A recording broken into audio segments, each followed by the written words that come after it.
unlimited energy in his devotion, I think, to a commitment to preserve the memory of the history of the Jews in Poland. While consolidating the memories of the past, he is also dedicated to bring the current Polish and Jewish communities closer together. And those who, like Zygmunt, are overcoming that and overcoming the history and saying it's unfair, it's inappropriate, and we have to invest in ourselves in opening as many channels of communication, understanding, and respect as we possibly can. We have to worry about the future. The future involves opening bridges. Thank you for teaching me. Thank you for teaching me about all of this, and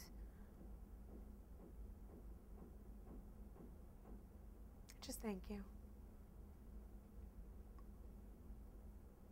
Anything else you'd like? Zygmunt has endured quite a bit. I mean, being a Holocaust survivor has focused him on the plight of the Jews, especially the Jews in Poland.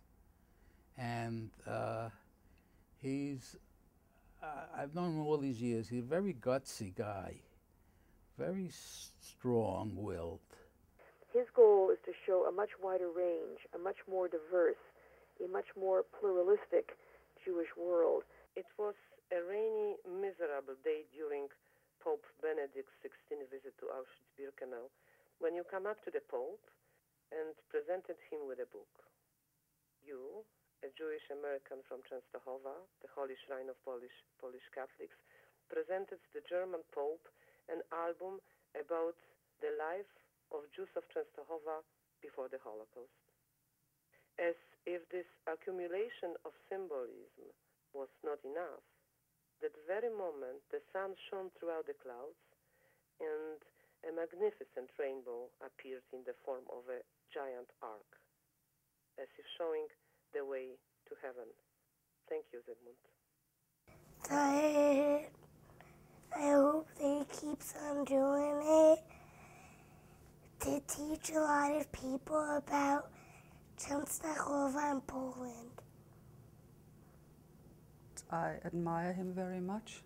I think he's a wonderful person, not just a whatever, but a wonderful person, all that he has done and all that he still continues to do. I think it's wonderful. I think it's marvelous, actually. It's downright nice. It's as good as that. I mean, it's just how I see it. But I think he's wonderful. I take great pride in my father's activities during the last few years. His commitment to ensure that the message is not forgotten and will be carried forward by his children, by his grandchildren, and by the generations that come make me proud to say I am his son. Zygmunt always simply starts, and by the very fact of moving ahead, encourages other people to follow him. And I think it's a brilliant case of leadership, especially in all possible public and philanthropic activities. And people do follow. How long have you known Zygmunt? I've known Zygmunt for, I guess, 2.5 years. I met him for the first time in 2004 in a very special circumstances in the conference hall of the Ministry of Foreign Affairs in Warsaw.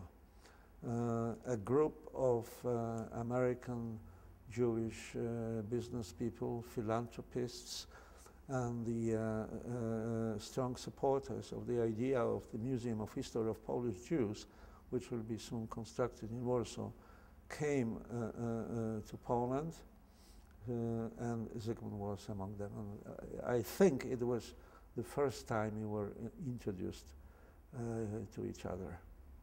We should have more people like Zygmunt, but at the same time, I'm very happy that he's the only one.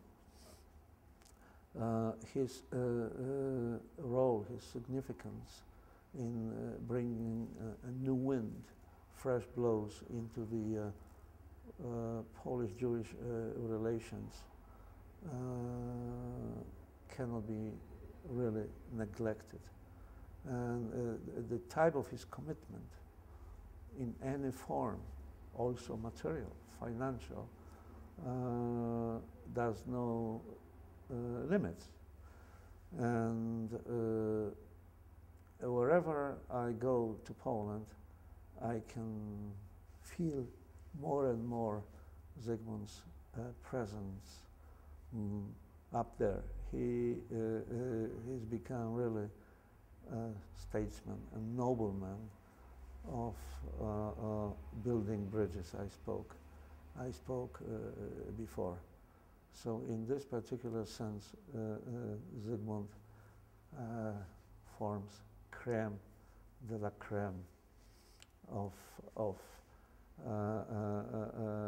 this huge bridge that was built across Atlantic between Poland and the U.S., between Częstochowa and Warsaw and Krakow and New York.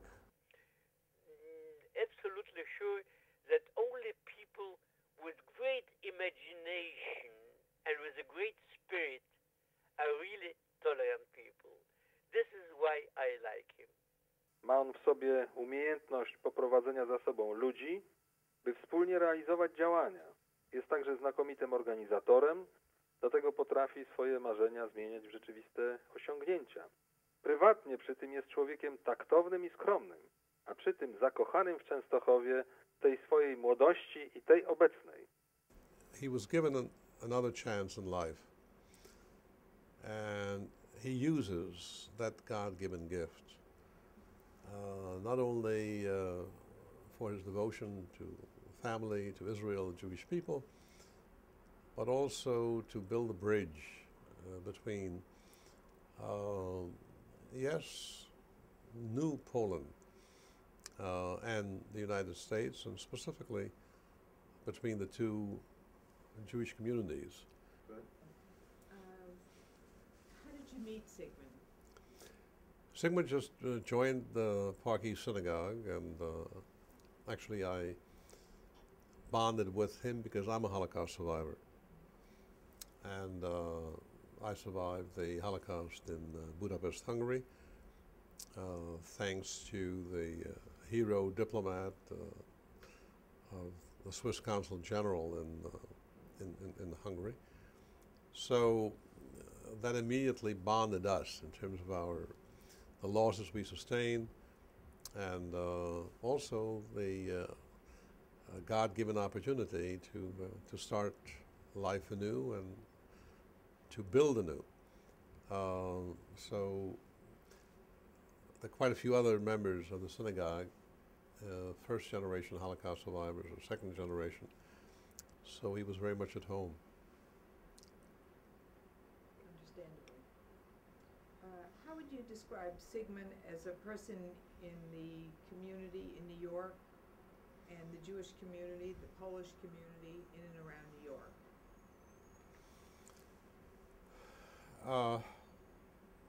Zygmunt is an activist. He's very focused, and I would say that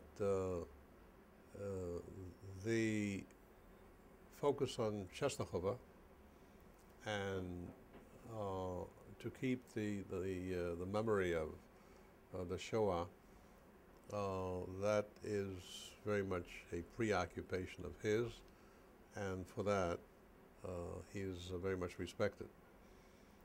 I think his new venture of the museum in Warsaw, that expands his horizon, because it really goes beyond the Jewish community. It also is a manifestation of his interest in strengthening the relationship between Poland and Israel, and Poland and the free world. Poland now being a member of the European Union, and a sizable country, an important factor in terms of the geopolitical situation in Europe and the Middle East.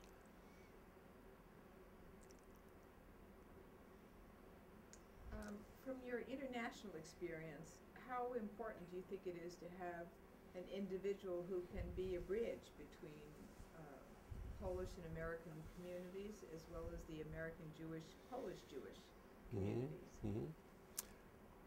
First, as I mentioned, European membership in the European Union.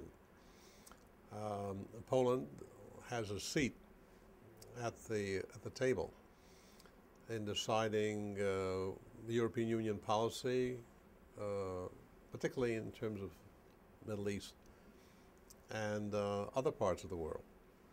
Second, there's a sizable Polish diaspora community in the United States. And third, while the Jewish population of Poland is small, it's less than 15,000, we have a large Jewish population of Jews who were murdered and are actually whose remains are in Poland, and including my own grandparents and family in Auschwitz. So this idea of having an individual with single-mindedness to devote his talents and business acumen to perpetuate both the memory, to build new relationships, is very significant. Do you have a story that you'd like to share with us about Sigmund? It can be something funny or an anecdote, or just a story about your relationship with him. Well, I'm just thinking of the wedding of his daughter, and he cares. He's a friend. If you have his friendship, he's there for you. He's there for his family, and his circle of friends go beyond the Jewish community. And I think this is one reason why he has been successful in his business dealings in Poland.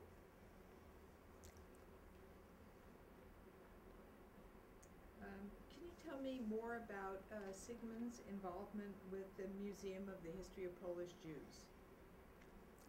Well, I believe that it's an extension of his experience with Częstochowa. That was a great success. And I actually spoke with the mayor of Częstochowa at the dedication in New York of the exhibit. And it actually helped transform attitudes of a new generation of Polish men and women who were not aware of the past. And so I think having succeeded in this manner, he's carrying it on a much broader scale in the capital of Poland, in Warsaw. Warsaw is not only the capital, but also very significant because of the Jewish resistance, the Warsaw Uprising, which is a very heroic chapter of our people. So to have a Jewish museum in Warsaw is not just a matter of a recall of history, but can also be a very important vehicle in terms of intercultural relations.